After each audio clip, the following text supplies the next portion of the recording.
आणि फ्रेंड्स, माझ्या नवऱ्यावर मला गर्व आहे. 80% जेवढे पण असतात बॉईज, मुलं, तर त्यांना ना घरच्यांचा सपोर्ट असतो, आई पप्पांचा.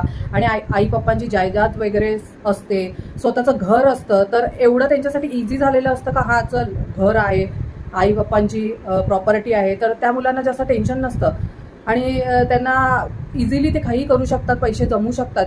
पण माझ्या नवऱ्याच्या आई पप्पांची प्रॉपर्टी पण नाही आणि त्यांचा काहीच बँक बॅलन्स नाही आहे आणि जिल्हाही माझ्या नवऱ्याला आधार नाही आहे, तो एकटा त्यांना सांभाळायचा. तर विचार करा फ्रेंड्स, कसे पैसे तो जमवेल, कुठे कुठे जमवेल. आजारपणात पैसे गेले त्याचे, सगळं घर चालवण्यात गेले परत. आणि फ्रेंड्स, किती चालाक, किती शातीर दिमाग आहे बघा सासू आणि नणंदचं. आमचं लग्न होण्याच्या 1 महिना अगोदर सासूनी डोळ्यांचा थोडासा प्रॉब्लेम झालेला, तर दोन्ही डोळ्याचं ऑपरेशन करून घेतलं. हा विचार नाही केला का मुलाला लग्नाला पैसे आहेत का, कमी पडत आहेत का, तर नाही, स्वतःचं बरोबर स्वार्थ साधून घेतला. दोन्ही डोळ्यांचे ऑपरेशन केले आणि त्याचे 40,000 ते 50,000 झालेले पूर्ण पैसे माझ्या नवऱ्याने भरले.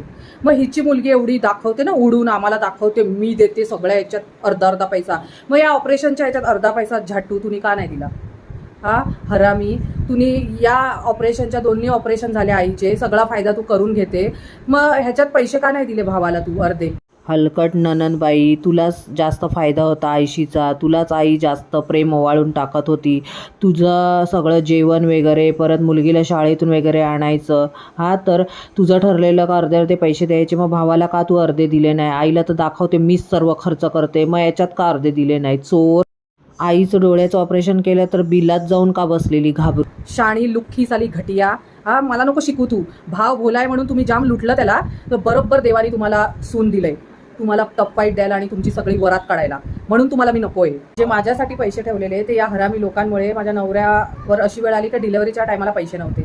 माझ्या नवऱ्याला त्याच्या फ्रेंड्सकडनं घ्यायला लागले पैसे डिलेव्हरीचे. विचार करा किती बेकार आमच्यासोबत झालं या लोकांमुळे. आणि ह्यांची आई बोलते, हरामी सासू बोलते, काय केलं आमच्यासाठी? लाज वाटली नाही कशी? जीभ तुमची झडली कशी नाही? सासूबाई बोलते, माझी मुलगी आहे म्हणून मी जिवंत आहे, नाही तर माझं काय झालं असतं काय माहिती. जैसी करनी वैसी भरनी. मुलगीकडे कायमची निघून गेले ना, तिकडे सगळ्यांना सांगू नको माझी मुलगी आहे म्हणून अख्खा देश जिवंत आहे.